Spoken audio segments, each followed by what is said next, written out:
દાહોદના પરેલ વિસ્તારમાં દીપડો દેખાતા દાહોદ શહેરમાં દહેશત જોવા મળી રહી છે। વન વિભાગની ટીમે દીપડાને પકડવા પાંજરું મૂક્યું છે।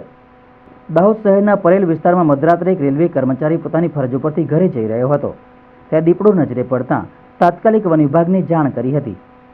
વાયુ વેગે વાત પ્રસરી જતા શહેરમાં પરેલ વિસ્તારમાં સાવચેતીપૂર્વક જવા માટેની અપીલ કરતો ઓડિયો પણ વાયરલ થયો હતો।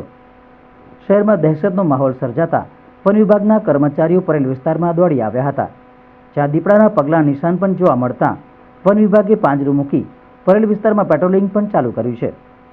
શહેર વિસ્તારમાં દીપડાના આગમનથી લોકોમાં ભય જોવા મળી રહ્યો છે। શહેરીજનો મોટી સંખ્યામાં મોર્નિંગ વોક માટે આ પરેલ વિસ્તારમાં જતા હોય છે, ત્યારે આ વિસ્તારમાં વોકિંગ માટે ન જવાની અપીલના પણ ઓડિયો સોશિયલ મીડિયામાં વાયરલ થયા છે।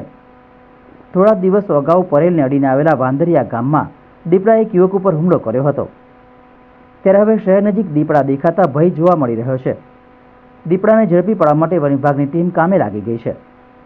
શહેરીજનો આશા સેવી રહ્યા છે કે દીપડો જલ્દી પાંજરે પુરાય તો શહેરવાસીઓ રાહતનો દમ લે।